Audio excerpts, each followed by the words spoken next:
More of a tragedy. Sometimes fish do stupid things right about there. But then I came across another predator. So what I had to do, as far as the stock goes, there's good news. Cat covers on all of my bummer, man, bummer. 3 fish that are gone. Hana Hui A Maui. Aloha, my ohana. It is your boy back with another aquatic adventure. Now, if you're new to the channel, we talk about everything in the aquarium hobby.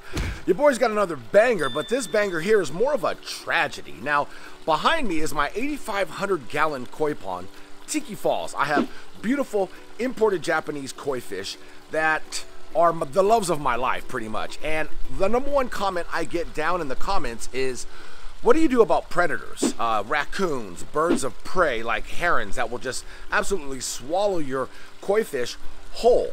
I don't have that problem, thank God, knock on wood, but I do have a certain other predator that was in my pond, which was an American bullfrog that pretty much ate, I want to say, about 4 of my fish. I don't know where they're at, they just magically disappeared. Now, with that being said, I eliminated my American bullfrog problem and I took them down to a local stream. There's probably about 4 or 5. And I shot videos on catching these American bullfrogs, and it was a task. It was a certain technique that I used to actually try to get out of 8,500 gallons. I mean, my pond is really big. A lot of strategy involved, which was a lot of night hunting when they come out. So anyways, we eliminated that problem. But then I came across another predator, and I'm gonna show you the tragedy. So as you can see, Tiki Falls, my 8,500-gallon koi pond, I took down the sunshade cell, so it's totally exposed, which I absolutely love it at this time of the year. We're entering, obviously, fall, but winter. Slowly but surely, the water's getting a little cold. It's about 60 degrees, which is still a really nice temperature for the koi fish. You can see some of them over here swimming. Now, I came out here at nighttime. Sometimes I'll do a night walk in the backyard. And then right across the way, right about there, I had my flashlight. I shined it over there, and there was a domestic cat. There are 2 cats that are in my neighborhood, an all black cat and a tabby colored cat. And I've seen them roaming in the backyard at night, right there on that ledge, right where that iris is, right there on that rock. And I'm like, what in the world is a cat doing here? I forget that cats are predators. They love to capture birds, they eat fish, they eat anything they can get their hands on. They are a natural domestic predator. So as I walked back here, it saw me, it ran, it jumped over there and jumped over the fence. And I was like, damn cat, I wonder what it's doing. What is it up to? Now, as I walk over here in the pond, there's nothing wrong with my pond. As you can see, it's beautiful. The koi fish are here. Now, the cat was over there in that shallow area. Now, you all know that cats do not like water, but they do have really sharp claws, fast reflexes, and my koi fish are somewhat tame. They're not shy to come up to the surface. As you can see them over here, probably waiting for some food. Now, with all that being said, I totally forgot my DIY mini pond right there in the corner, full of my beautiful fancy Oranda goldfish. I forgot how easy it is to get to. It's not covered, and I paid the consequences. I have 1, 2. Anyways, long story short, Oranda goldfish are super slow. My Orandas will come to the surface and eat their food, so they're like pretty much an easy meal for any domestic cat. Came back over here one night, one of them jumped over the fence. I saw it right there sitting on the ledge of the pond, and then it all made sense. 3 fish that are gone. I'm missing fish. So let's go check it out. All right, my ohana, so what I had to do was create this lid out of corrugated plastic, which I love this plastic. I use it all the time. I use it on aquarium tops and everything. So as you can see the fish down in there, which is cool, right? Here's the waterfall spillway by Popa Soap, baby. Still looking good, still growing. The plants are actually growing, which is really cool. That's a great sign. That means it's doing its job and filtering the water. You got this other little water feature that's creating some water agitation. It's ran by solar, which the sun is out, so they're working. The solar panels are right up there. We also have a pond filter right down in here. Now, I'm gonna take this corrugated plastic off, and we're going to do a count on my Oranda goldfish. I actually added this corrugated plastic the clear to actually keep some of the heat in. So it's going to absorb all this heat from the outside.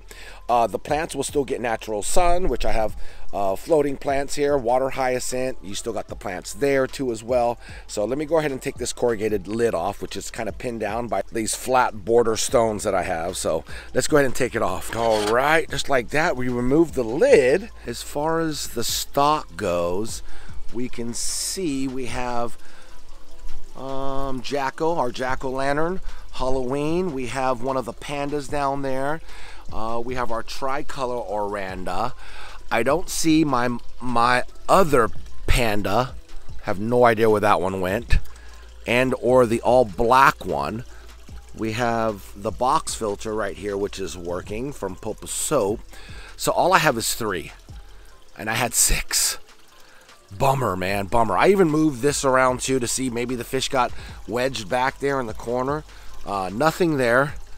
Down over here by the pump, there's nothing down by the pump. Now I do have, and I can see my sturgeon. My sturgeon is still in here. He might come over here. You might be able to get a glance of him, but even moving this media around, let me try to move this media around. Maybe one of the fish got caught down in the media. So we'll move this media out of here just in case. This is mountain tree media. And I don't see any signs of any fish down behind the media. You really can't even get back there, honestly. And let's put our bags of our Minn Finn back on top of that. Minn Finn ring. So we are down 3 beautiful fancy orandas. I'm super bummed because I had some really nice orandas. But you know what? Shame on me, you know? Shame on me for not doing my due diligence and protecting my fish, because honestly I thought they would be okay. As you can see them down there, and you will see my sturgeon. It will swim into frame. Now I'm kind of curious about the pump down here. Sometimes fish do stupid things and get caught, but no, nothing down there. Dang. So that sucks. Oh yeah, there's the sturgeon. You can see the sturgeon right there. See its shadow? I'm super bummed though, man. I can't believe 3 of my orandas from a domestic predator like a cat. Gosh. Oh man. You would think these plants would help. Honestly, guys, that's my bad. I should have known better. But you learn, man. You learn in this hobby. See, I'm not like the perfect fish keeper, you know? So what I did was I ran down to Home Depot, bought a sheet of corrugated plastic, cut it to the size, and as you can see, this is the cover. I kind of go right up to where it's right next to the waterfall here. So the waterfall and water feature can still drop water into the pond without it being in the way. Our pump, we have more mountain tree media inside the filter box. This waterfall spillway filter is actually from Popa Soap, and they're also still doing a giveaway. So go over to Popa Soap on YouTube, go subscribe, leave a positive comment in their very last video that they uploaded, okay? They're still doing a giveaway. You have a chance to win one of these. You have a chance to win a box filter. So they're giving away some really good gifts from Popa Soap. This thing is actually working like a charm. There's no leaks, nothing, no overpour. You can see the water level. Everything's going good. So far, so good, you know? So no complaints, but I am super bummed about losing 3 of my fancy oranda goldfish. Now, I even was forced to put covers on all of my Medaka too. So as you can see, I'll lift the lid up. I got my Medaka that are in here. I definitely don't want a cat. That's like a freaking hors d'oeuvres for a cat. Now, you guys are probably wondering how cats can get the fish. They pretty much just stick their claws down in the water, and they have these sharp claws. It's like having a bunch of fishing hooks, you know? So here you go. I got the corrugated plastic lids on top of these 10-gallon tanks too as well. As you can see, I'll have a water hyacinth and some floating plants. So they also still get sun. So I like this idea. My Medaka are safe. The corrugated plastic lids, you can make a bunch of lids out of a piece of corrugated plastic.